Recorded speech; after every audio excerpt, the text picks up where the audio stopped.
continuamos entonces con la Ilustración. Después del Renacimiento, ¿qué viene? La Ilustración. ¿Qué buscaba atacar la Ilustración?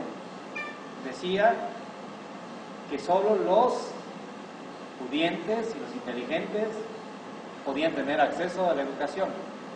Ya no solo los hijos de monarcas, los monarcas o la gente con dinero, sino los pudientes mentalmente, los que tenían la inteligencia. Eso lo decían los enciclopedistas, Diderot, ¿quién más? Robespierre, Lafayette, que luego hace la Revolución Francesa, creían en eso. Pero entonces, ¿dónde queda lo de no, la erudición que decía Montaigne, que decía Vives? Porque ahí estamos poniendo a personas eruditas, supuestamente eruditas, que tienen el conocimiento. De Alembert era otro que decía que se podía estudiar nada más los inteligentes. Pero aparecen escritores que defendían otras cosas en la Ilustración. Uno de ellos es el suizo, el ginebrino Rousseau, con sus dos obras importantes, El Emilio y El Contrato Social, en las cuales nos habla de buen salvaje y de cómo el niño nace inocente, puro, y el medio lo corrompe. Los adultos lo corrompen porque viven en un medio corrompido. Pero bien, entonces, ¿cómo está que al niño lo corrompe la sociedad si se supone que la sociedad la forman humanos y los humanos nacemos limpios? ¿En dónde hemos equivocado el camino? ¿O qué pasó? ¿Qué factor hizo equivocar el camino? Y es donde viene el famoso lema: ¿el hombre condiciona al medio o el medio condiciona al hombre? El medio en su mayoría condiciona al humano.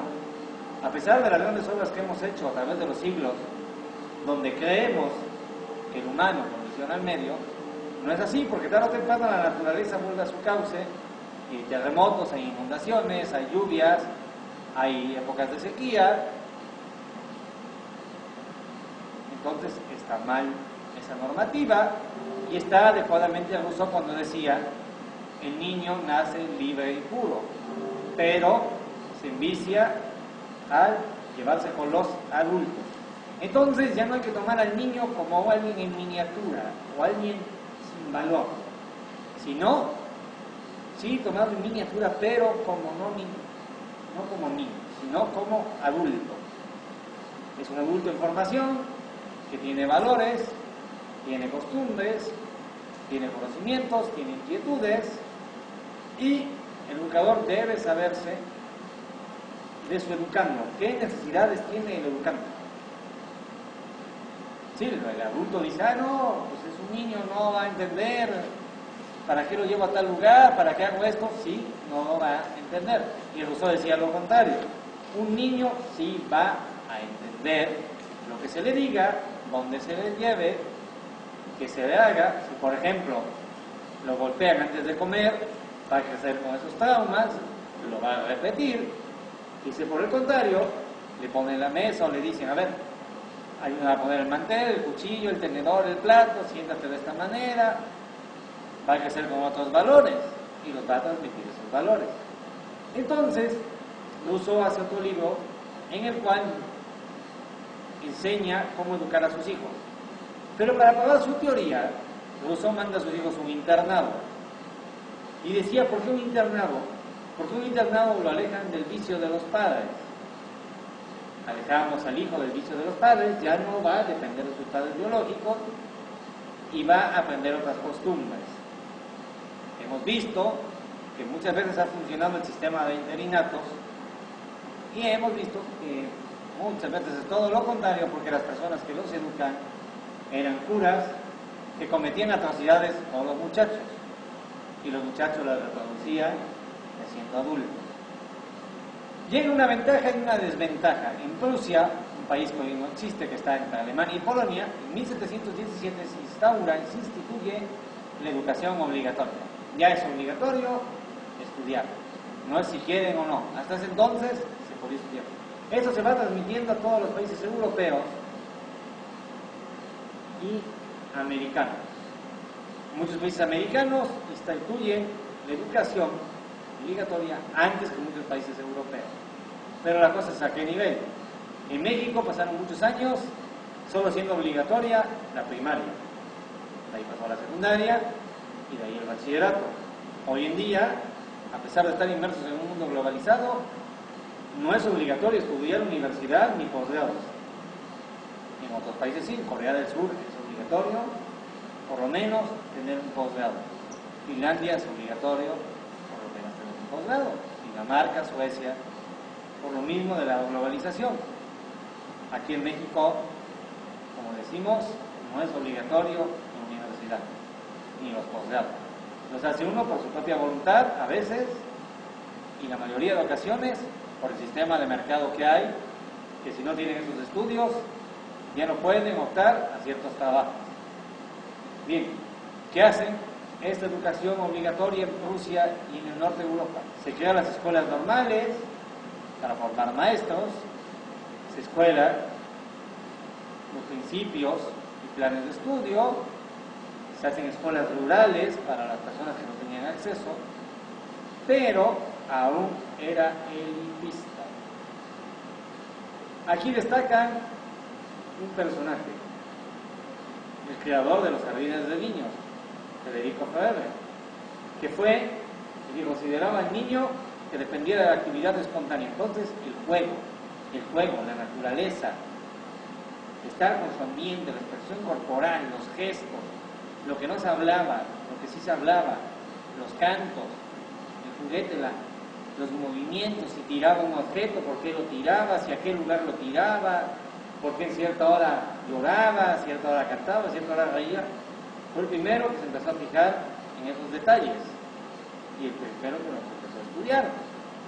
Si a ver, a tal hora puede ser por inconformidad, puede ser por rebeldía, puede ser que tuvo algún problema, y los iba analizando. Kant, un filósofo alemán, seguía manteniendo lo mismo y decía que el conocimiento que no se pudiera ver existía. Es su crítica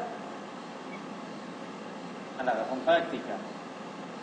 Un libro que hace, donde marca eso, que desde niños vamos aprendiendo a los lugares que viajamos, siempre nos van a dar mayores conocimientos, pero no hay que viajar para conocer. Él casi no viajó, pero por los libros de geografía conoció todo el mundo y lo detallaba como si hubiera estado ahí. Es como una realidad virtual.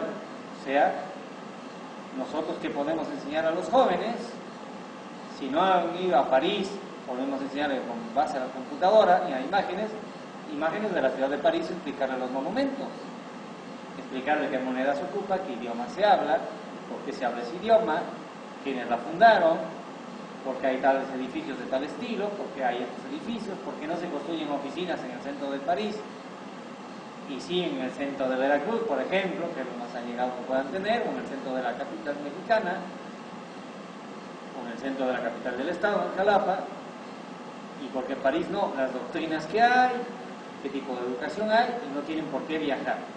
Bien, entonces decía Kant que las experiencias vienen del mundo visible. Sería como un empirismo, una educación práctica, viene de la práctica. Si me caigo, voy a aprender a lo mejor que por ese camino no debo andar. Si pateo una cosa y me lastimo, aprendo a que no debo de patear una cosa si no me quiero lastimar.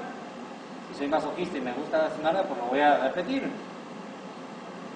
Y para alcanzar la perfección, el hombre requiere de la disciplina. Y hay un ejemplo. ¿Si les gusta el balompié a ustedes o no? Pero siguieron la selección mexicana en el Mundial. No. Los que la siguieron. No, está bien, no nos gustan los que la siguieron. Ahí va un ejemplo clásico. Acabando el partido México-Holanda, iba a tirar un holandés un penal. Un holandés que ha fallado mucho. Y el holandés estaba concentradísimo en tirar el penal, mientras había mexicanos rezando. Y ahí está la diferencia. Una religión prepondera en la educación y la ciencia prepondera en la educación. Alguien que prepondera la ciencia de la educación, frialdad, lo tira, anota. El otro rezando para que lo fallara. Ahí está la diferencia, la disciplina que a veces falta en el sistema educativo mexicano y que la tienen en los países centrales y nórdicos europeos. Esto se consigue así, paso 1, paso 2, paso 3, paso 4. No hay que, me quedo en el paso 1 y hasta ahí llegué y hasta ahí se fue, no. Vamos allá. En Japón, disciplina, disciplina, disciplina. Corea del Sur, disciplina, disciplina. Corea del Norte. Logran los resultados y logran el objetivo. ¿Por qué toqué el balompié? El objetivo logrado para Alemania. Disciplina, disciplina, disciplina. Paso 1. Selectividad. Se seleccionan más de 10.000 personas. Tú sirves para el balompié. Tú sirves para mecánico, te vas a mecánico. Tú sirves para la universidad, tú sirves de fontanero, Es lo que decía Montaigne, y vives de los eruditos. No hay eruditos. Por eso decía también Rousseau y Kant, la experiencia. No quiere decir que no se pueda lograr, si muy selectivo fuiste descartado. No quiere decir que con ganas se logre. Pero ahí está, disciplina. Y respetando las leyes morales. Pestalozzi, ¿qué hace Pestalozzi? El gran importante en esta etapa. Crea el Instituto para Niños Huérfanos de Clases Populares en Nürnberg, en la ciudad de Suiza. Va a fracasar, pero tiene una mentalidad progresiva y objetiva y retoma, después de más de 1000 años, lo de la higiene. Dice la importancia de la higiene. ¿Y por qué retoma eso? Porque él vivía en una montaña donde hay ganado, casi vacuno, todo, la mayoría. Y decía, si el ganado va a un río a bañarse, se cuida sus tiempos, bebe agua, come, se resguarda a tal hora, el humano debe de hacer lo mismo, y eso hay que enseñarlo desde niño, para que siendo adultos no se cometan errores. Entonces, la educación personal debía de ser a una profesional. No se educaba por educar o para ser dominado, sino ¿qué te voy a enseñar desde niño hasta adulto y en qué vas a servir? No era, ahí se va y te vas a dedicar a cualquier cosa, no. Por eso hay un ambiente armonioso, decía Pestalozzi. Debe de haber un ambiente armonioso donde hay un diálogo y contacto continuo con la naturaleza, porque es la que nos da la pauta de vida. No es lo mismo tener 60 años que tener 5, que tener 20, que tener 40. A cada edad podemos hacer cosas diferentes y tenemos cierto vigor para cada actividad. A los 70 años no es lo mismo cargar un costal de 100 kilos que cargarlo a los 40 años, que cargarlo a los 20, que cargarlos a los 5. El cuerpo está destinado por etapas y esas etapas no las podemos dejar de lado. Es lo que decía Pestalozzi. Decía, si hay un ambiente contaminado, ya no se va a producir una buena educación, porque todos tenemos que ser partícipes de ella. Por eso ponía a los niños a jugar, a pintar bardas, a cortar el pasto, a llevar forraje para el ganado, ir al río a por agua, bañarse todos los días, calentar el agua para no enfermarse, taparse, leer un cuento antes de dormir, ver que todas las habitaciones estuvieran con higiene, zapatos ordenados, el uniforme ordenado, por lo mismo, porque se iban formando poco a poco y se iban formando los valores. Y muchos niños no tenían padres, no tenían dinero para formarse, y los curas hacen que fracase, y pocos lo apoyan, entre ellos Herbar, que era más teórico que práctico, y es el que empieza a recopilar todo lo que le falló a Pestalozzi y todo lo que sirvió, y empieza a hacer su doctrina pedagógica, y hace 4 pasos formales. El primero es claridad en la presentación del contenido. No le puedes enseñar a un niño, a un adulto mayor, algo de lo que a lo mejor no hayan tenido experiencia o de lo que no puedan tener experiencia. Tienen que tener el contenido claro. Si le dicen, voy a hablar de Dios, tienen que definir qué es Dios o cómo considera tal religión a Dios, cómo considera tal religión a Dios, cómo considera la religión a Dios. Claro, si van a hablar de comida, tiene que ser, a ver, vamos a hablar de comida. ¿Qué es comida? Se define así, en esta zona y esta comida, vamos a hablar de la comida que hay en esta zona y de la comida que hay en el pueblo más próximo, en un pueblo más alejado, en otra nación, y dejarle los contenidos también. Tener asociación de un contenido con otro. Por ejemplo, si yo voy a hablar de manzanas, tiene que haber un manzano cerca de ahí, hablarle, a lo mejor en abstracto primeramente, para que lo comprenda y luego ir a lo concreto. Este es el árbol del manzano, esta es la manzana, y la edad de tal mes a tal mes, ¿por qué? Porque el clima de tal mes a tal mes es así, el clima de tal mes a tal mes es así, y lo van a ir viviendo poco a poco para que lo comparen y se haga una comparación. Tiene que haber una ordenación y una sistematización de los contenidos. Tiene que haber una etapa de generalización para que no quede en lo abstracto y se concretice. Porque si queda en lo abstracto, lo puede comprender en un momento y en otro no. Hablábamos ahorita de los golpes. Hay veces que funcionan, hay veces que no, hay veces que un niño, pues me golpearon y lo olvida y le dice uno a su hijo, tiene hijos o a un estudiante, no sales de aquí, joven, hasta que termine su tarea y se queda sin ir al cine. Maestro, pues no, yo quiero ir al cine. Por comportarte indebidamente, te quedas sin ir al cine hasta que te comportes debidamente y hagas todos los ejercicios. Se va a acordar más de ese castigo que de un castigo a golpes, va a ser un aprendizaje significativo de lo que buscamos, relación y sistematización de los contenidos para justificar lo que se está haciendo y la aplicación a situaciones concretas, lo que estamos viviendo ahora. Se comportó indebidamente, mostrarle el por qué se comportó indebidamente, lo que conlleva portarse indebidamente y aplicar la justicia. Y si es de otra manera, si se comportó debidamente, mostrarle el por qué se comportó debidamente, mostrarle los beneficios que tiene comportarse debidamente y premiarlo no regalándole algo, sino premiándole con el diálogo, con el aprecio, que digamos, pues si me comporto así, con todas las personas me van a apreciar, voy a tener premios. Y lo que les decía, los intereses de los objetos tienen que ser algo que le interese a un estudiante. Si a un estudiante le interesa una pelota, hay que mostrar un ejercicio con una pelota. Si a otros la natación, nadando. Si a otros dibujando, dibujando. Deben ser variados. Y con base en esas teorías de Pestalozzi y de Herbar, nace en América, sobre todo en Estados Unidos, la escuela pragmática, fundada por John Dewey. ¿Qué hace John Dewey? Sale de una universidad muy prestigiosa, sale de la escuela de Chicago. Hoy en día hay un político muy prestigioso, muy demagogo, llamado Barack Obama, que sale de esta universidad, y le mandan Lincoln y todas las personas, le mandan a Dewey crear un sistema para la nueva filosofía norteamericana. ¿Y por qué esto? Porque Lincoln gobernaba en Chicago.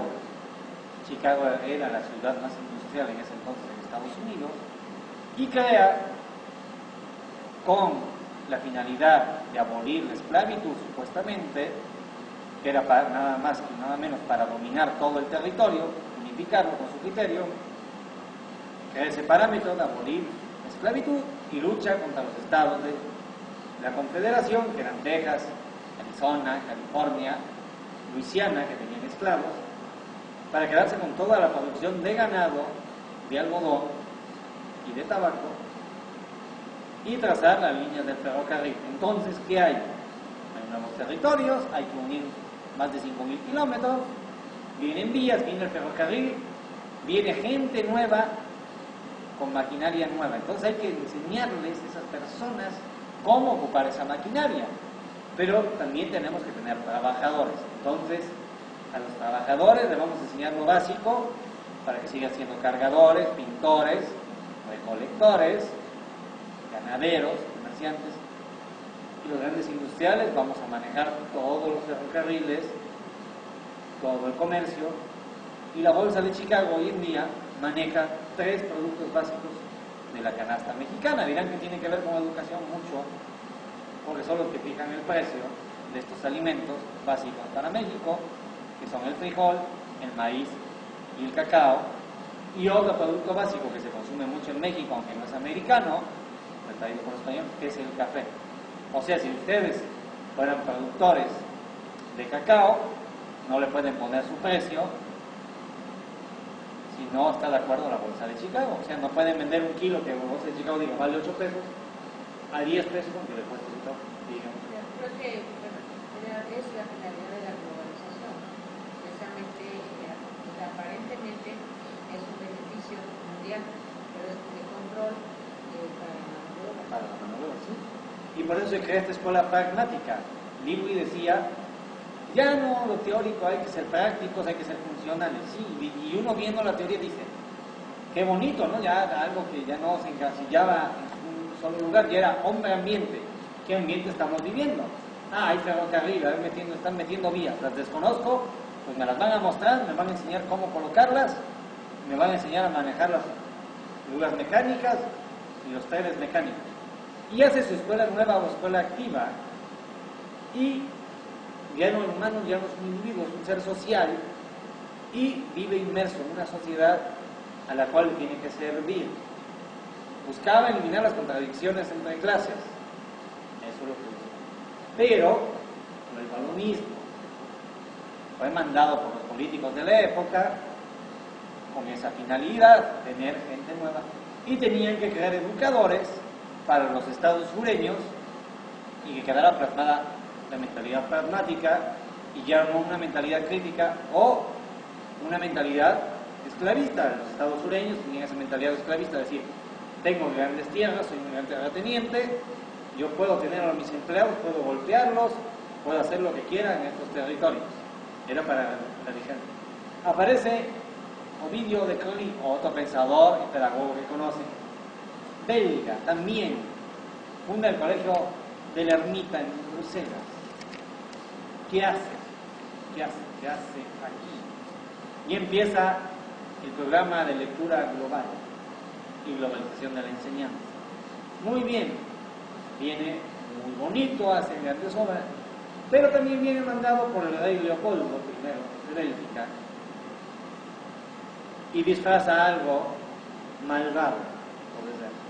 Bélgica gobernaba un país africano llamado el Congo, en el centro de África, un país muy extenso, rico en maderas, en diamantes, en zafiros, y los belgas lo tenían sumiso, pero crean un libro donde ponen lo maravilloso que era en el Congo, donde toda su población tenía educación, adoraban el flamenco, idioma que se habla en Bélgica, y el francés, adoraban las costumbres belgas, vestirse de traje.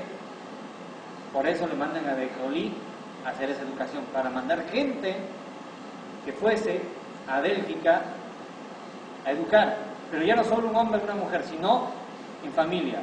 Los matrimonios los mandaban a educar esas colonias. Pero ¿cuál es la realidad? La explotación. Solo las grandes familias tenían ese poder, vivían de lujo en palacios, mientras la población del Congo era explotada, golpeada, y en Bélgica mucha de su población vivía en la pobreza. Muchos niños vivían en la pobreza. De Crowley luchó contra ello. Y como dice la nueva escuela, es un laboratorio de pedagogía activa, porque se prueban teorías, se desechan, se cambian, y hay diversos resultados. Lo bueno que ya hay la educación de sexo, ya tanto para hombres como para mujeres, ya no hay marginación, empieza a haber ese ámbito, pero como les decía, no era así por así, sino para crear una actitud nacionalista, ser potencia, decir, el por qué yo sí puedo ir a África y gobernar ese pueblo, el por qué la población africana no puede gobernar, y ahí sacan al buen salvaje, que decía Rousseau. Hay tribus que todavía mantienen enseñanzas ancestrales, creencias ancestrales, y hay que educarlos con las nuevas creencias, pero siempre dominándolos. Díganme, ¿alguna duda, algo? Sigue habiendo en lugares todavía ese sistema. En pleno siglo XXI vemos pueblos todavía sometidos, culturas sometidas bajo esas normativas.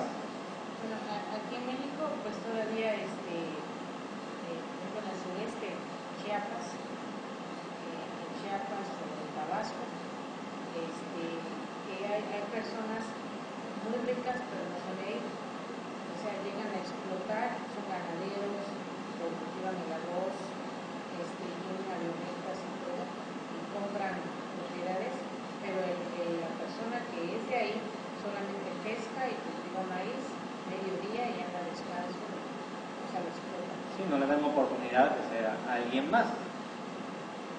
Sí, pleno siglo XXI, y en México, no nos estamos viendo un ejemplo africano. ¿Qué pasa? Eso se traslada al positivismo social. Hoy en día se dice que el positivismo ya no es válido. Vamos a ver que sí sigue siendo válido y lo que conlleva ese positivismo, que decía que solo son válidos los conocimientos que se plasman con los sentidos. Volvemos a los sentidos. Si un sentido no percibe algo, no existe, no es válido. Ahí viene el clásico ejemplo. Si cae un árbol en Japón, ¿hace ruido o no hace ruido? Para nosotros no hace ruido porque no lo podemos percibir, pero para alguien que esté ahí, no tiene por qué ser un humano, puede ser una ardilla, un ratón, hace ruido. ¿Qué decía también? Que el documento es lo único válido. Hoy en día, si ustedes van a una universidad y no tienen un documento, no son válidos sus estudios. Y se dice que el positivismo ya no tiene vigencia. Entonces, ¿dónde estamos? ¿Que sí tiene o no tiene? Si sigue siendo valioso el documento, el positivismo sigue vigente. Díganme, ¿tienen alguna controversia? Y lo basaba en 3 etapas también Augusto Comte, que es el que le da los postulados a la sociología y a este positivismo. ¿Y qué es el positivismo? Lo que veníamos hablando, una mutilación de la inteligencia. Lo que hacía la educación eclesiástica. Te doy esto a golpes, te doy la teoría a lo mejor, pero lo práctico jamás lo vas a obtener, o te doy lo práctico y lo teórico jamás lo vas a obtener. Hay un libro de Humberto Eco que se llama En el nombre de la rosa. Hay una película que sacaron en los años 80 con Sean Connery y Christian Slater, llamado así, En el nombre de la rosa, donde había asesinatos de curas que querían aprender más cosas. Mandan este cuerpo a Sean Connery, que era un obispo investigador del Vaticano, porque estaba pasando, y se da cuenta que envenenaba los libros sofisticados para que los curas y la población que podía leer nunca saliese viva y se muriese para no tener el conocimiento. Ese es un positivismo. El positivismo maneja eso. Queda reducido a hechos y su lema es orden y progreso. Orden y progreso a cualquier manera. Lo hemos vivido, el país que maneja esa bandera, Brasil, todas las protestas sociales, porque hay un orden a golpes, muy acallado, un progreso a golpes, sí, progreso de empresas extranjeras que han llegado ahí, pero la población no tiene acceso a ellos, no puede trabajar en ellos. Dígame. De los 3 estados, como les decía, teológico, metafísico y positivo, parecido a Bacon. El primero es Dios, toda la existencia de Dios, hay que matar a Dios. Nietzsche mata a Dios, llega el metafísico, empezar a dudar de todo lo que tenemos y lo que no tenemos, y el positivo. Si ya dudamos de todo y hay algo que estamos sintiendo, lo que sentimos es lo que existe, lo que percibe es nuestro sentido. Olemos a quemado, algo se está quemando. Dígame. Luego llega una corriente inglesa que es el neopositivismo y la filosofía analítica, que viene siendo lo mismo. La experiencia es lo único válido, pero hay que analizar esa experiencia. ¿Para qué? ¿Para qué analizar esa experiencia? Para aplicarla con mayor rigor. Empiezan a crearse las escuelas lancasterianas en Inglaterra, llevadas por curas, pero también ya no llevadas solamente por curas, sino por pedagogos que no tenían que ver con la religión, pero seguían el mismo método de golpes, de encasillamiento y de tantos años. Hoy en día la educación británica es de las mejores, pero también es de las más tardadas, porque se tarda uno más de 30 años formándose ahí. Pero es carísima, inaccesible para la mayoría de su población, cuanto más para algún extranjero, y también tiene selección de genios y de deportistas.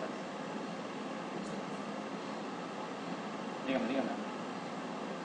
El lenguaje tiene validez, porque es lo que quiera transmitirse, tiene que ser válido. Lo que les decía antes, en Dios confío, a pesar de que no hay cosas. Somos el pueblo elegido. Somos nosotros los que vamos a gobernar y vamos a lograr eso. Esa es la educación que se les estaba dando. Se les da la filosofía de la acción, que es ser bondadosos, supuestamente, ser caritativos, brindar educación a todos los medios, y se daba todo, en la práctica era todo lo contrario, se disfrazaba en ello todo lo contrario.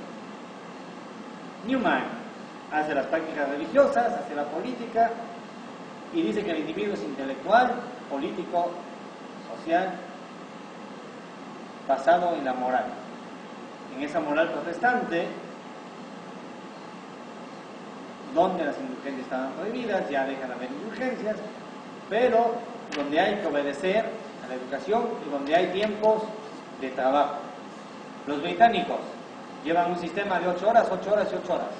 8 horas de trabajo, 8 horas de relajación y 8 horas de descanso. Los bares allá cierran a las 12 de la noche y cobran a los clientes de esa hora. ¿Por qué? Para que al día siguiente rindan en el trabajo. Tienen que respetar los periodos. No es ni a largo, si quiero hasta las 3, 4 horas. No.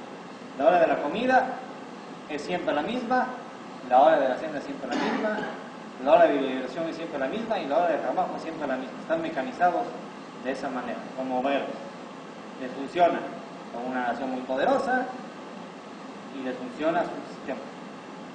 La PRUM, ¿qué hace? Sigue la corriente de Newman, la corriente neopositiva, y retoma el sistema cartesiano. Volvemos, las horas. 8-8-8 es el que instaura ese sistema horárico en todos los países británicos. Se trabaja 8 horas, se descansa 8 horas, y 8 horas se come, vestirse, arreglarse, y para todo. ¿Qué decía Newman? Newman decía la certeza abstracta de las matemáticas. El lenguaje matemático es único y siempre es puro. Y como es puro, es universal.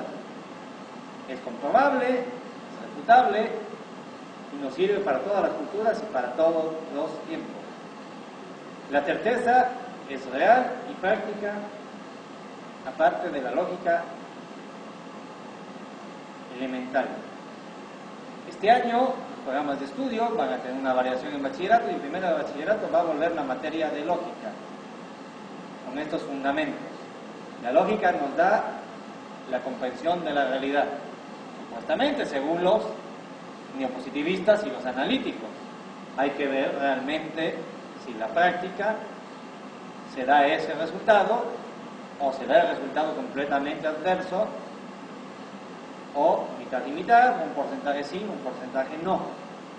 El pragmatismo, que es lo que estamos viendo también, que lo fundamenta Dewey, lo habíamos visto, Peirce en Inglaterra y James lo fundamentan, se opone a la especulación, o sea, ya no hay especulación. La historia cae en la especulación, como habíamos visto, cae en la teoría, y la teoría cae en lo especulativo. ¿Por qué? Porque cada uno aprecia la teoría de una manera. Lo práctico no tiene otra visión que nada más una. Las 8 horas. 8 horas trabajas, 8 horas comes, vistes y 8 horas duermes. No hay cabida a que, puedo dormir 5 horas y rindo igual, me puedo ir a tomar 20 horas y rindo igual. No, así no. Es práctico. Y no hay cambios. Selección alemana, método, llegamos a esto. Industria alemana y la industria de Estados Unidos cuando fue poderosa. Tantas horas de trabajo para lograr, si quiero fabricar un coche, se va a fabricar así. Ah, no lo puedo fabricar de otra manera, no. Así. No hay otro. Dígame. Los fines son lograr siempre el éxito. Dígame.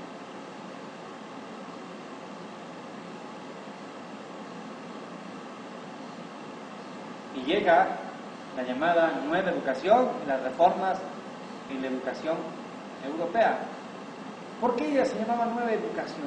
Porque después de haber visto todas las anteriores, la escolástica, la fuerza de la religión, la fuerza de las matemáticas, la fuerza del pragmatismo, la fuerza del positivismo, todo esto ocasiona la Primera Guerra Mundial y países como Bélgica y Alemania sufren demasiadas muertes en sus territorios, demasiada devastación, y dicen, jamás debe de volver a pasar esto.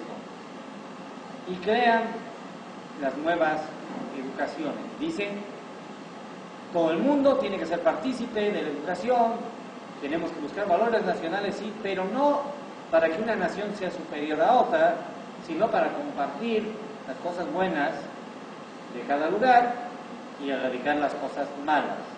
Entonces es una educación en valores.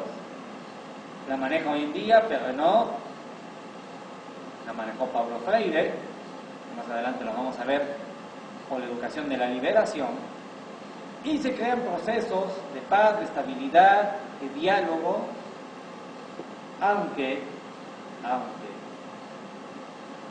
esta educación en lo nacionalista va a ocasionar la Segunda Guerra Mundial, porque personajes como Hitler y Churchill buscan ser los dominadores del mundo.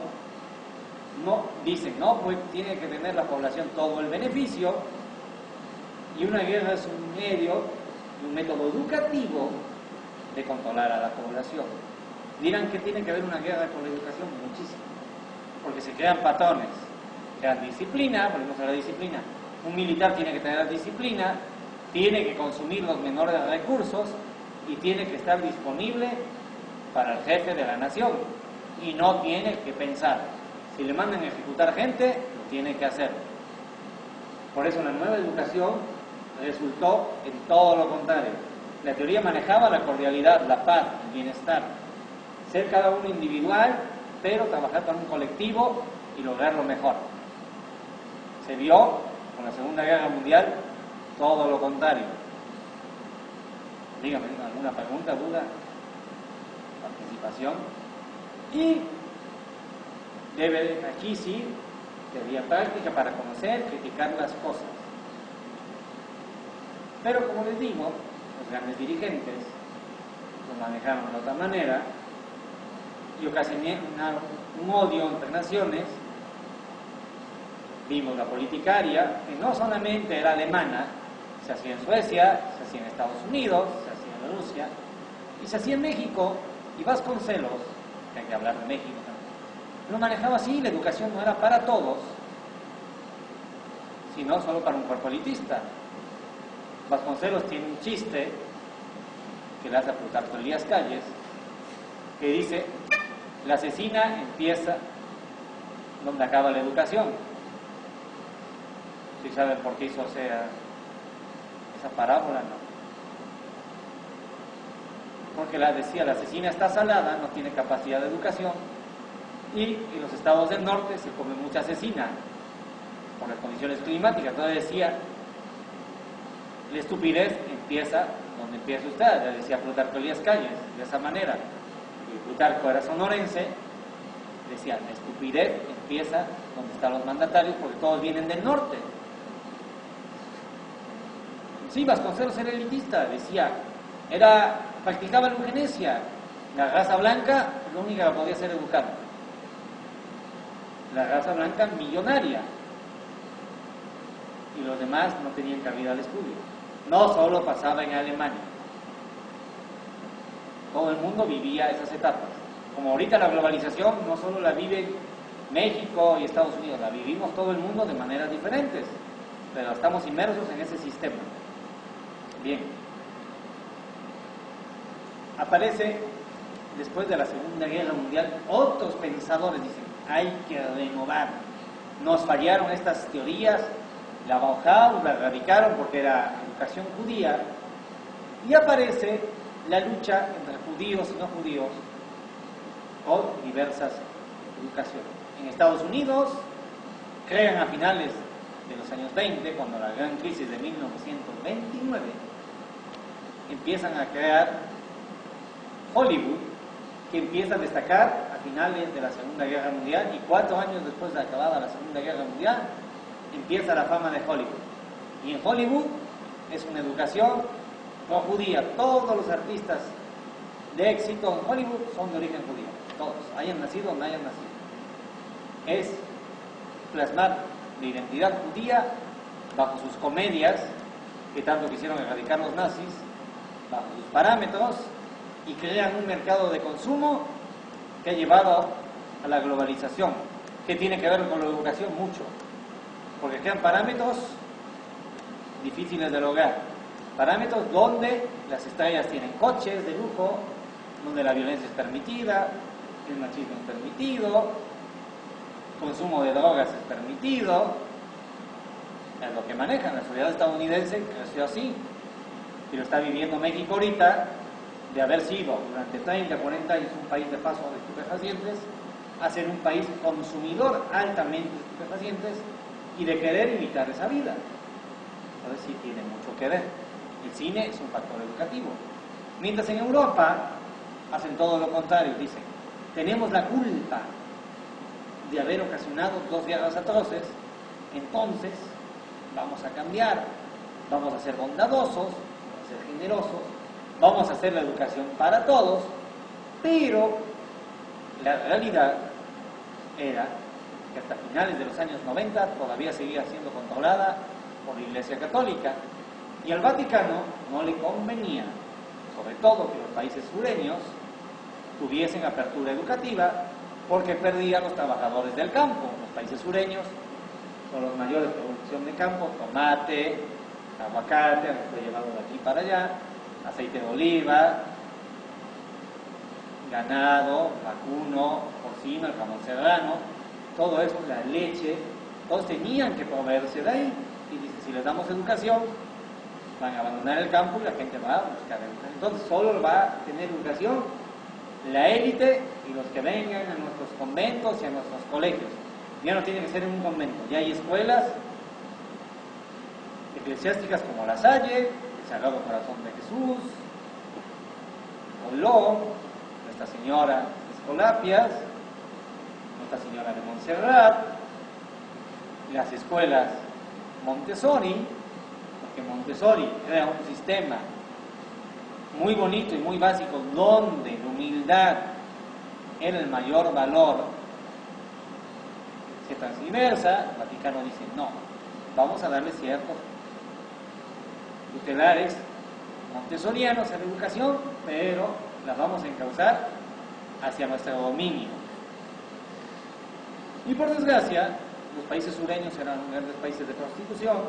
Hoy en día se nota, se ve en el sudeste asiático y en los países del este europeos, donde el gran mercado de prostitutas proviene de ahí, y dirán que tiene que ver con educación mucho, porque los curas eran los grandes, siguen siendo los grandes dueños de esos centros y de ese comercio, y educan por un lado con la bondad, debe ser bondadoso, obediente, que es la palabra de Dios, mientras ellos ejecutan todo lo contrario.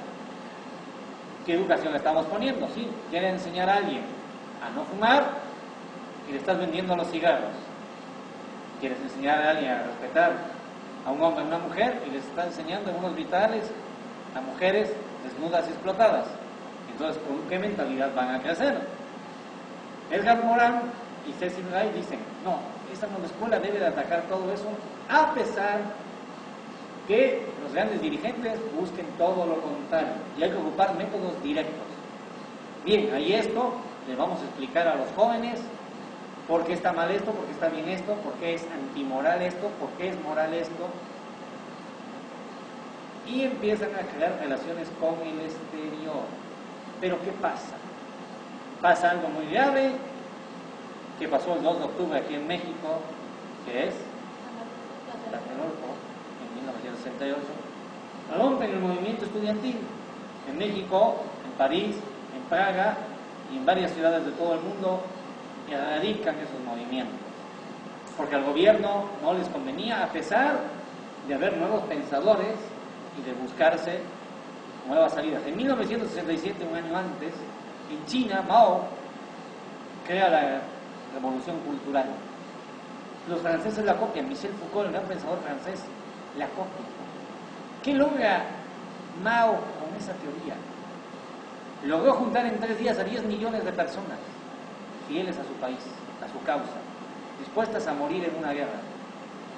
En México sucedía lo contrario, en España sucedía lo contrario, en París lo contrario, en Praga lo contrario. Estaban hartos de que el gobierno los dominara, que no tuvieran acceso a la educación toda la gente, buscar mayores pautas, en Chile también, y dicen, no, son socialistas, el socialismo ataca el progreso, y le erradican con toda esa violencia. Al año siguiente, tiene que ver mucho con la educación, a nosotros ya es algo no vigente, pero para las personas que lo vivieron le pueden preguntar a sus papás. Llega en 1969 el llamado llegada a la luna.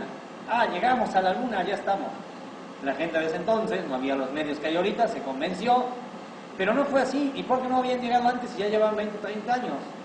Si no, fue para erradicar los posibles movimientos que todavía quedaban por la educación liberadora. Y aquí tenemos a Lais, a Geber, Wittgenstein, de Molins y a Paulo Freire y a Michel Foucault. ¿Qué hacen Freire y Foucault? Foucault vive una dictadura francesa con el general de Gaulle, supuestamente liberador de Francia y gran pensador y que los liberó de los nazis y todo, y que logró la unidad francesa, pero los tenía sometidos, había pobreza y no cualquiera llegaba a la educación. Sí, estaba la Universidad de París, la Escuela de Grandes Estudios, la Sorbona, la Universidad de Marsella, pero llegaban ciertas personas. Sartre, Jean-Paul Sartre, ya lo había criticado en los años 20, que estaba muy dispersa Europa y que así no se podía unir y no había un conocimiento básico. Foucault hace un libro, de eso ya es un libro del oprimido y el opresor, igual que hace Freire, pero hace como Crimen y Castigo de Dostoyevsky, prisionero y castigado, es una traducción de su libro, donde marca que nosotros con nuestras normas creamos nuestras propias prisiones y no podemos salir de ellas, y el gobierno, como no se estudia, nos mantiene siempre vigilados y oprimidos. Paulo Freire vive lo mismo en Brasil, una dictadura brasileña, después de un gran progreso de construcción en Brasilia, en Río de Janeiro, en São Paulo, pero donde hay un rezago educativo, donde hay violencia, donde no hay educación para muchos jóvenes, donde los niños no tienen acceso a la educación y donde solo los grandes industriales tienen acceso a esa educación para gobernar. Hace su libro El oprimido y el opresor y la educación liberadora, y dice que al opresor le gusta tener oprimidos para sentirse más fuerte y que estos lo obedezcan. Y muchas veces a los oprimidos, y lo decían ustedes, les gusta ser oprimidos con tal de llevar el barco así y de no tener mayores represalias. Pero cuando se libera el oprimido y tiene criterio, logra derrotar al opresor y crear nuevas formas educativas, nuevos vínculos con la sociedad, y se crean los beneficios. Pero cuando el oprimido se vuelve opresor, porque muchas veces ya dice, ya tengo el poder, ¿para qué compartir el conocimiento?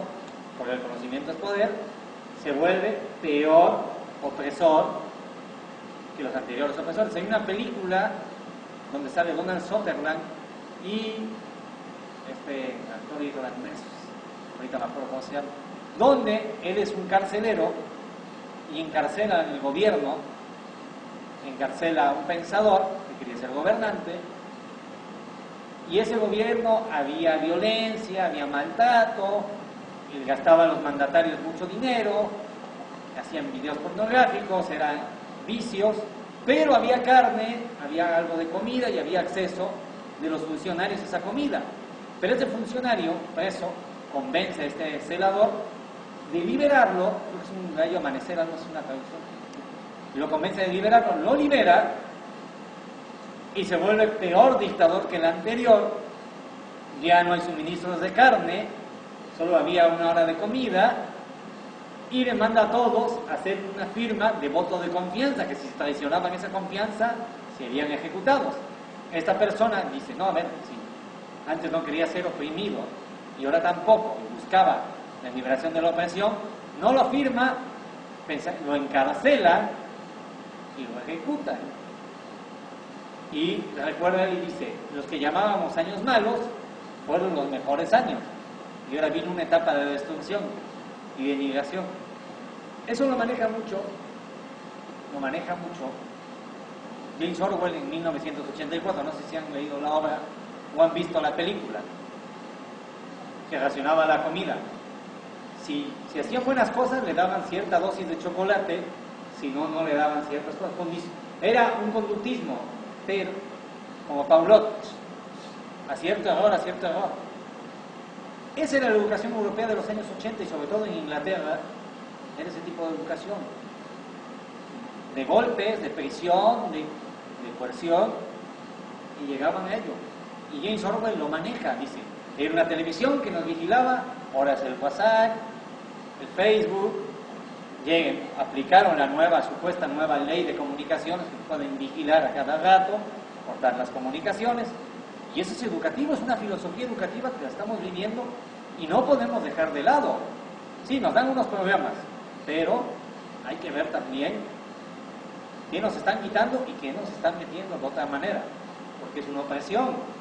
Los golpes no solucionan las cosas, no vamos a salir bélicamente a solucionar las cosas, no. Hay que solucionarlas con criterio y con inteligencia, somos inteligentes. Y para eso esta filosofía y estas teorías educativas. Entonces llega, pleno siglo XXI, y todo lo que puso James Orwell en 1984 y en la granja, donde íbamos a ser controlados, íbamos a ser tachados como animales, lo estamos viviendo. Ernesto Zedillo, en 1995, hace la definición de la globalización. Su tesis en Yale es pérdida de identidad y cómo lograr un mercado exitoso, y define en uno de sus postulados que la globalización, vamos a perder el valor y vamos a ser menos que mercancía. Su postulado es claro, no lo dijo de esa manera porque lo linchaban, pero él definió que todos íbamos a tener acceso a todo y que podíamos viajar por todo el mundo y todos podían tener acceso a todos. Pero él no definió así, los gobernantes van a tener acceso a todo y a todos.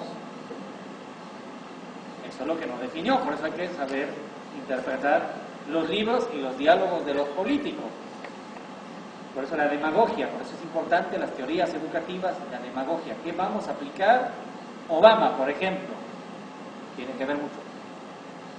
Lo eligen como un liberador. Dicen, una persona de origen negro, de origen africano, hawaiano, una isla que poblaron Estados Unidos, en los años 50, lo vuelven Estado, perfecto, es otro origen. Con ese postulado venden una imagen, dicen, derrocamos a los republicanos que son tradicionalistas, que no quieren el aborto, que no quieren ciertas leyes, que quieren solo la religión, vestirlo de tal manera, con una manera llamada democrática. Así lo manejó Obama. Pasan 4 años y las 4 normativas que dijo Obama no las ha cumplido, que son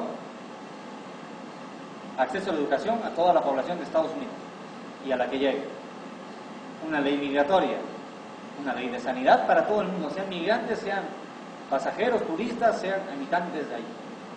No la ha cumplido. Y un beneficio económico para todos, no lo ha cumplido ni lo cumplirá. ¿Por qué?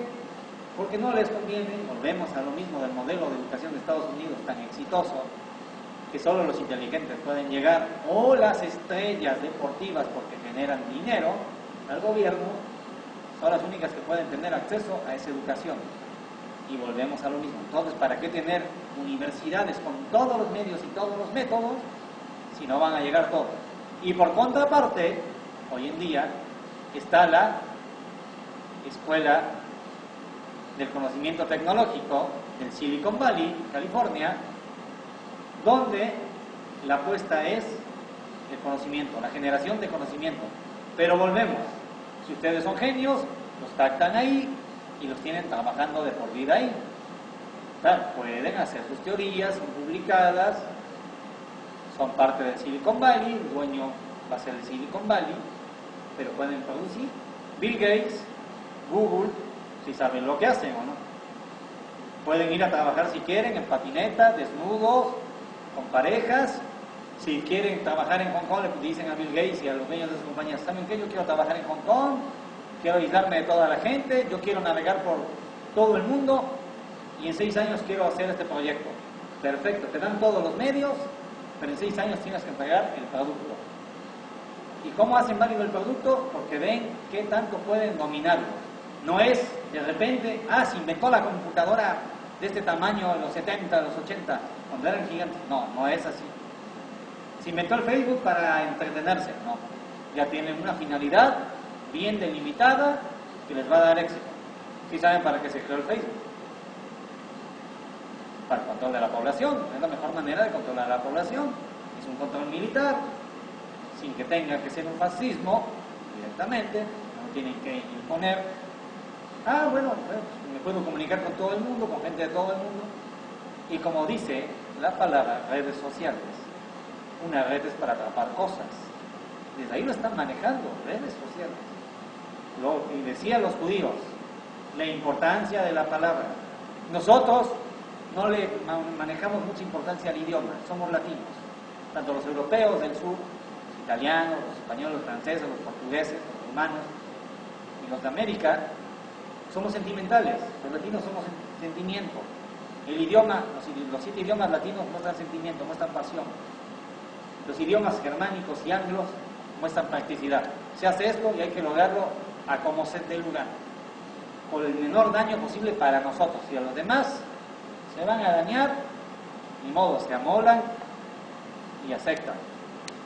Llegaron aquí, ya vamos a acabar, llegaron aquí los programas de competencias, PISA y Enlace. Finlandia, el país más educativo, más avanzado del mundo, agarró y cuando se lo quisieron imponer el Fondo Monetario Internacional y dijo: esto no nos sirve, no lo vamos a aplicar en Finlandia si no sirve, están atrasados. Es el país que más leen al mes, una media de 95 libros. Claro, hay que ver qué leen. Lo comprobé, tuve la oportunidad de comprobar una joven finlandesa, descarriada, eso sí, leía un montón de libros al día, me tocó, en una hora a lo mejor se echaba 2 libros, pero ¿cómo reflejaban la realidad de leer esos 2 libros? Si no por tener el conocimiento vas a ser mejor. Si teniendo el conocimiento demostraba todo lo que no hay que demostrar, hacer bullicio, vestir provocativamente para que nada más la aclamaran, buscando que le pasara algo, entonces ¿dónde está esa lectura y ese nivel educativo? Por eso los países nórdicos, Suecia, Dinamarca, Finlandia, últimamente están reflejando sus problemas. Muy bien, muy avanzados ideológicamente, educativamente muy avanzados, tienen acceso a todo, tienen todas las comidas de todo el mundo. Pero ¿qué pasa? Como tienen tiempo, mucho ocio, porque ellos es cuanto en menor horas llegues a tu objetivo, mejor. Trabaja máximo 5 horas diarias. Pero la gente que no está preparada para ese sistema y ve el ocio, pues ya, en vez de volverse buenas, se vuelven psicópatas, por eso hay tantos asesinatos, esconden lo que les decía, el mercado de prostitución, que viene en América y otros continentes, a por mujeres, y ya, también por hombres y por desgracia, por niños. Ya ha llegado a ese nivel. ¿Por qué? Porque ya no encuentran en la cotidianidad algo atractivo. Entonces hay que volverlas algo atractivo. Japón encontró en México, después de tantos suicidios, en México algo atractivo, el ingenio mexicano. Sí, como que, bueno, no tengo las piezas para reparar un coche, le pongo una cuerda, ¿cómo lograr ese ingenio? Veo un pantalón, lo copio, lo mejoro. Igual que los chinos, encontraron ese ingenio. Hay culturas que tienen ingenio. Pero es donde debemos, ahí está, tiene que entrar la globalización y tenemos que entrar nosotros, compartir lo mejor, lo que sí funciona, lo que sí da beneficios, sin llevar a mayores riesgos y aplicarlo, no aplicar una prueba por aplicar. Porque sí, la teoría puede estar muy bonita, puede servir en países muy avanzados, puede servir en comunidades no tan avanzadas, pero ¿qué tanto es la globalización? Vender productos transgénicos y vender ideales a sociedades que todavía no están formadas en eso, o a sociedades que jamás van a entender eso. Como decía la maestra, en el sureste, en Chiapas hay sociedades, en Oaxaca hay sociedades, en el mismo estado de Veracruz hay sociedades que en pleno siglo XXI no están inmersos en nuestra dinámica y no tienen por qué estarlo. No somos quienes de obligarlos a que estén en la misma dinámica que nosotros.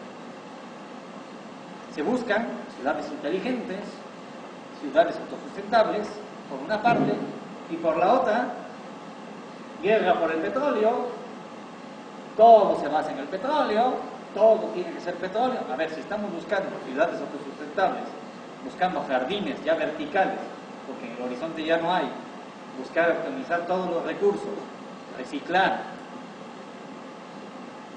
ocupar las redes sociales, las computadoras, tener acceso con todo el mundo, y por la otra parte, estás vendiendo más vehículos contaminantes, más ruido, más desgracias, ¿qué es lo que queremos y qué es lo que buscamos? ¿Cómo lograrlo? Sí, ¿qué educación hay? Sigue vigente la del opresor y el oprimido. Nuestra función, y no solo como maestros y pedagogos, sino como personas, es cambiar eso y dejar a las demás personas que amplíen su criterio y sean partícipes, vean que sí se pueden lograr muchos avances. ¿Alguna duda, maestro? Aquí hay dos puntos de lo que se estaba comentando sobre la historia de la educación. Cuando hablaba de Cedillo, Sí. que decía que tenemos acceso a todo, y decía a todo y a todos, ¿no? O sea, Sí. con todos. Entonces, pues es lo que estamos viviendo el día de hoy con los maestros. Hoy ya no puedes protestar, ya no tienes derecho a nada, o sea, ya estás bajo control, lo único que tienes que hacer es obedecer, si quieres continuar. Sí. Entonces ahí está lo que estamos viendo y pues no sé a dónde vamos a parar, ¿no? Pero yo pienso que uno de los graves problemas, en todo cambio hay mucho dolor y muchas pérdidas de vidas y de pensamientos, ¿no?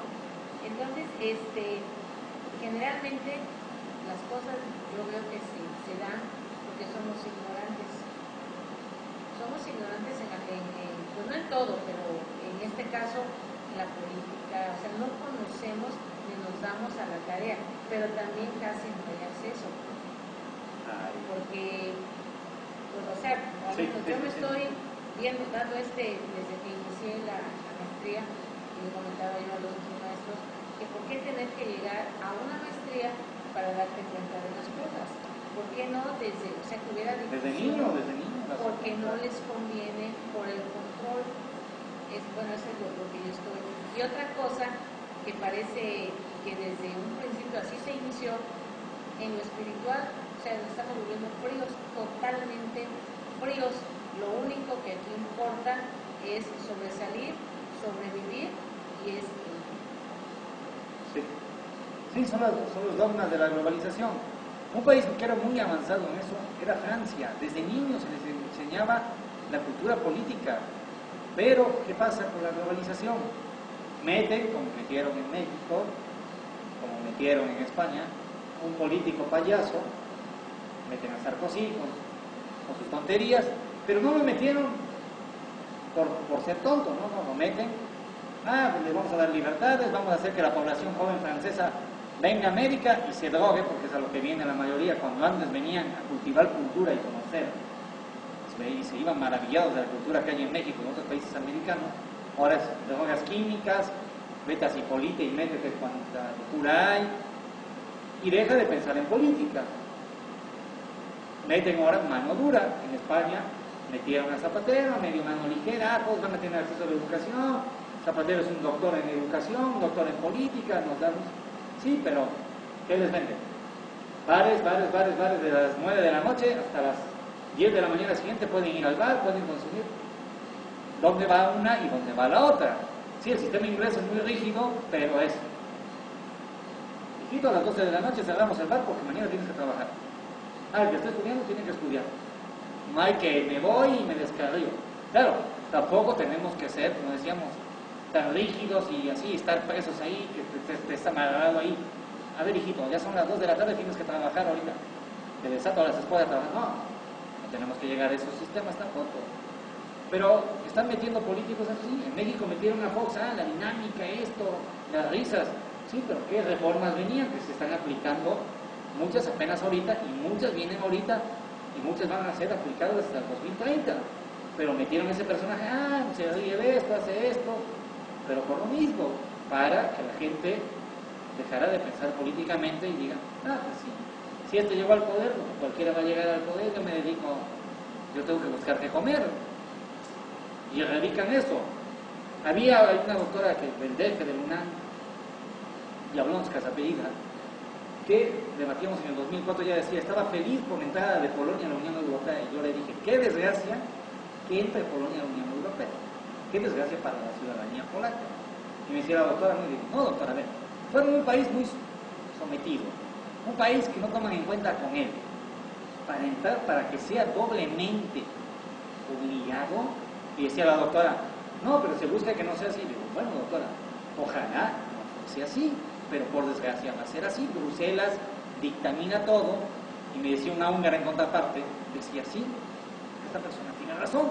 En Hungría nos mandan a estudiar al nivel de la Unión Europea, cuando está más bajo un nivel. Lo único bueno que nos dejó el socialismo fue ser colectivos, y fue la educación, y la están erradicando, están bajando nuestro nivel educativo. Al rato, los que no vivimos el socialismo van a ser unos analfabetas y no van a servir. Y como le decía, y no solo es eso, la doctrina de la Unión Europea del Fondo Monetario Internacional y es educativo, en el 92, para que España estuviera vigente en muchos países, a los ganaderos les decían 10 litros a la semana de leche, y el otro lo votaron, y hubo muchas quejas. Decía, si hay gente que no tiene ni para comer un cacho de pan, ¿por qué lo tiran? Es el mandato de Bruselas y son las normativas mundiales. Ahorita que son alimentos transgénicos, dice educación, los chamacos que comen.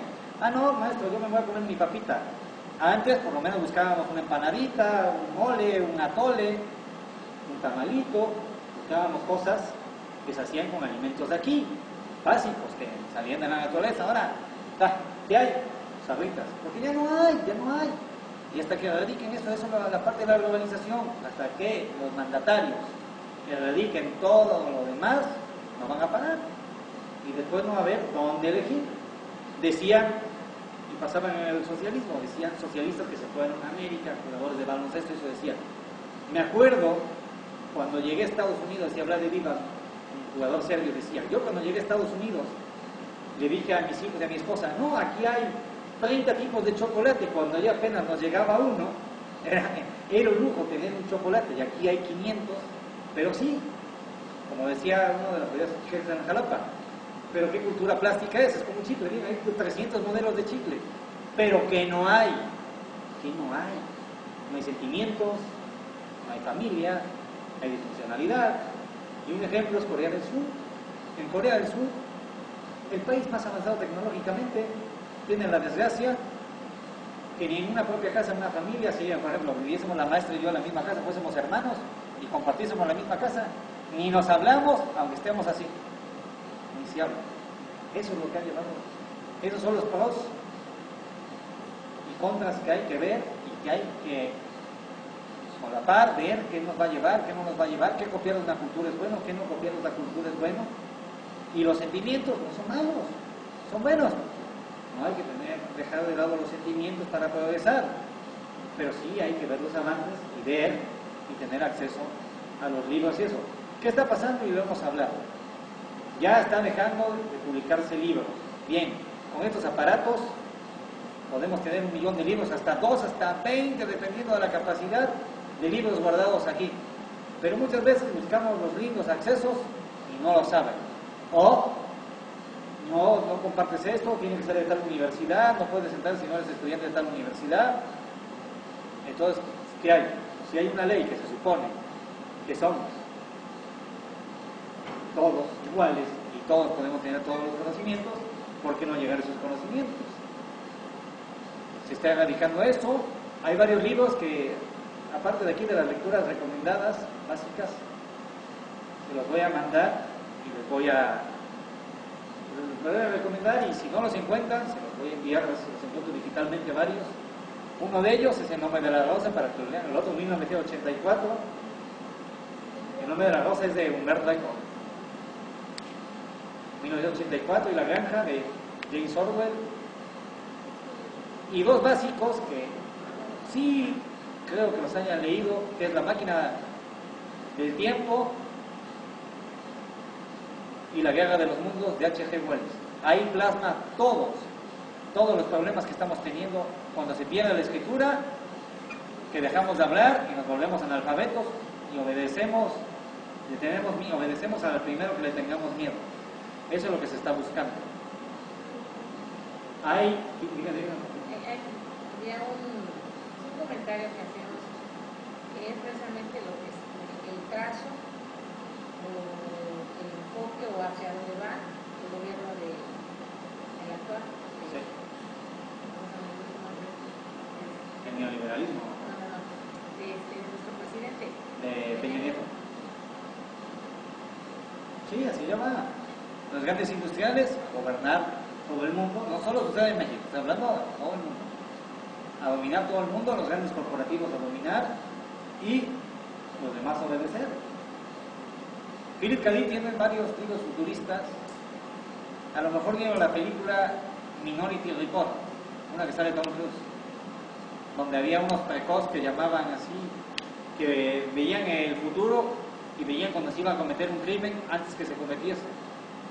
Y así los justicieros llegaban, la policía llegaba y los evitaba. Pero el mismo creador de ese sistema era el primer asesino, había asesinado a una precoz y lo había tapado como un accidente, porque había accidentes, y lo descubre uno de los policías, lo persiguen y luego eliminan ese sistema porque ya no saben si era fiable o no. Y tiene otra que es muy buena, que se llama Blade Runner, que sale Harrison Ford y sale Ruth Howard, un actor holandés, de 1982 la película, donde la novela está mejor, pero si no pueden decir la novela, la película como se vaya, que sale Ruth Howard, que era alguien de otro planeta, que eran como clones, sale así pensando como el pensador de Rodin, y dice, la humanidad está condenada a no sé qué, y los sentimientos, empieza a hablar de sentimientos, y se da cuenta Harrison Ford, que era el policía que lo perseguía, que la gente de otro planeta tenía más sentimientos que los propios humanos en esa etapa. Pero ahorita hay una lectura en ciencias sobre los robots que estamos viviendo. Sí. Vi apenas en las noticias, creo que en Japón o en China, en esos países, ya con la cara de un robot que ya puede hacer cosas y puede hablar y puede cuidar a una persona mayor en una casa. Los compran, los contratan, pero va a llegar un momento en que van a ser tantos que van a dominar a la humanidad, y eso es lo que es. Sí, las películas de Terminator y todo ello, que dicen, es fantasía. No es fantasía. Las películas de Hollywood no son fantasía. Hollywood trabaja, y vean, no es mentira ni me lo estoy diciendo, Hollywood trabaja 3, 5, 7 y 12 años. Vean cualquier película y aplíquenla, vean la temporalidad y van a ver cómo la aplican. Hay una muy clara, que fue la de Día Después del Mañana, que sale el científico en la India lloviendo y todo, y como 7 años después, en el noticiero de Lolita Ayala, hubo una reunión en Nueva Delhi sobre el clima, y salió en Nueva Delhi lloviendo, la misma imagen, todo, lo que quiere decir que controlan todo. Hay un libro que bien dicen, siempre quédate con copias, siempre no me quedé en la UNAM buscando una tesis. Me remitió otro libro que lo leí, saqué copias y las repartí entre más de 3,000 personas que venían de toda América en un congreso, y lo mío desapareció. ¿Dónde hablaba? Y a lo mejor no me lo toman en cuenta. Hablaba el ministro de Economía con los ministros de Ambiente de Inglaterra, y le ponían 1966 y le decían el de Ambiente a la Economía, y el de Economía al secretario de la Reina, ponía ahí la carta. Tenemos algo feliz que contarle. Aparte de nuestro grandioso mundial del deporte que inventamos, el fútbol, tenemos otro evento maravilloso que comentarle a la reina por el cual vamos a ser más respetados. Ya pudimos controlar el clima mundial artificialmente. A esta isla nadie se va a meter con ella jamás en una guerra. Tenemos el control de todo el planeta. Ya le pueden notificar a la reina que lo hemos probado más de 100 veces y ha funcionado. Imagínense esa carta, no una carta de alguien como yo que sea desconocido, del ministro de Ambiente al ministro de Economía y del de Economía al secretario de la reina. Ya pudimos controlar el clima artificial. 1966. Estamos casi a 50 años de ello. Imagínense, por eso hay terremotos, por eso hay tormentas que salen de la nada. Y ¿cómo va a estar lloviendo si no es temporada de lluvia? ¿Cómo va a estar inundado? Como es una esfera, se controla así. Imagínense, a 48 años después. Sí, si uno lo lee, dice, bueno, es una ficción, pero si lo lee críticamente y ve quiénes lo escribieron, y gente que trabajó en un gabinete, que trabajó seriamente, dice, no, terrible, terrible, terrible lo que están haciendo algunos países, mientras nosotros pensamos ingenuamente en poder educar a todos y poder ser buenos todos y llevarnos con todo.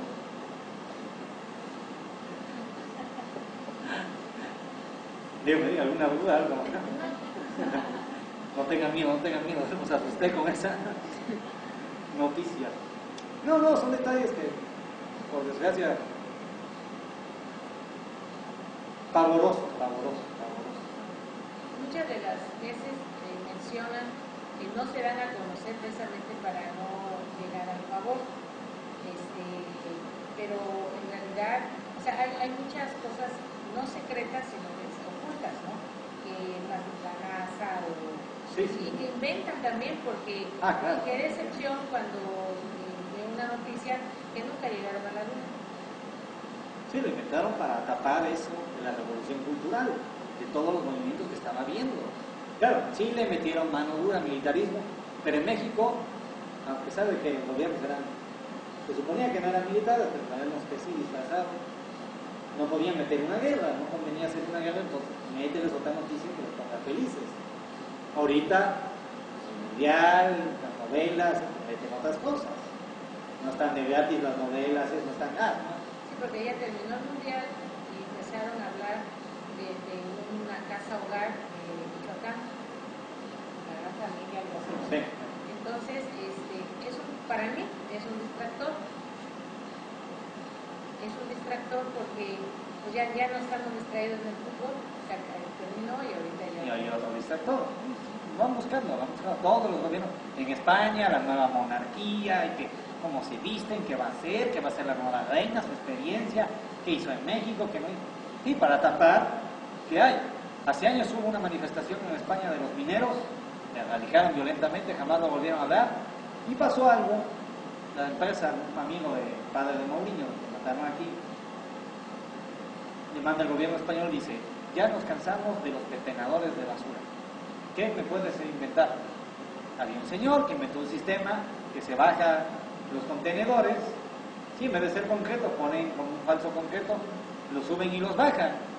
Y ahí se mete y dice, bueno, qué padre, qué bonito, porque así la calle está plana y está bonita, no hay basura tirada. Pero si vemos el trasfondo que fue para que la gente pobre no pueda alimentarse, vemos la crueldad que hay. Sí, como algo cruel lo disfrazan con algo bonito.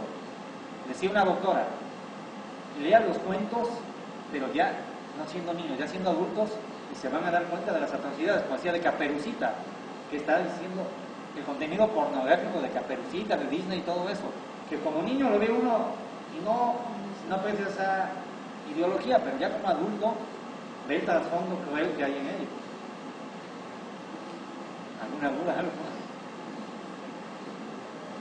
No tengan miedo, no tengan miedo.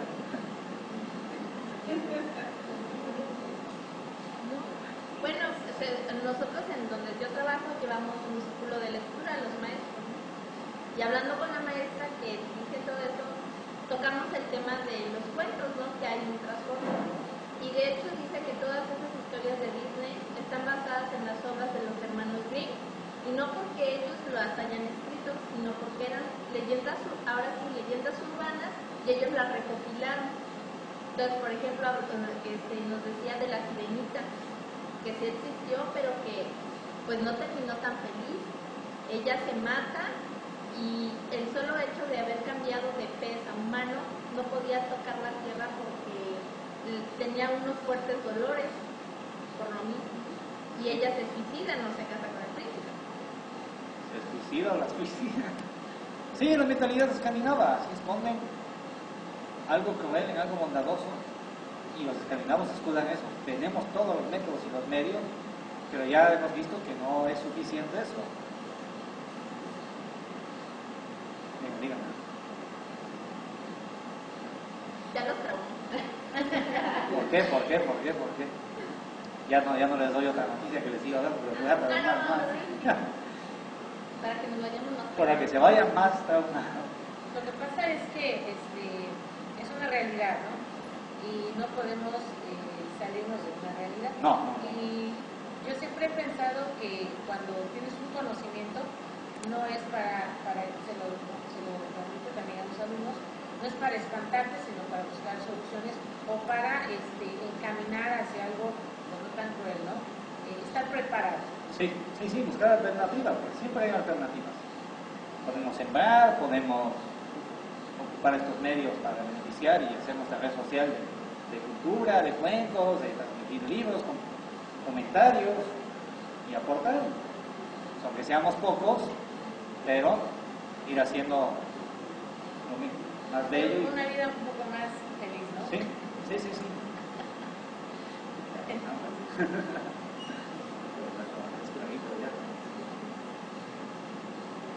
Le voy la noticia, ¿o no? Sí. Una noticia sobre China.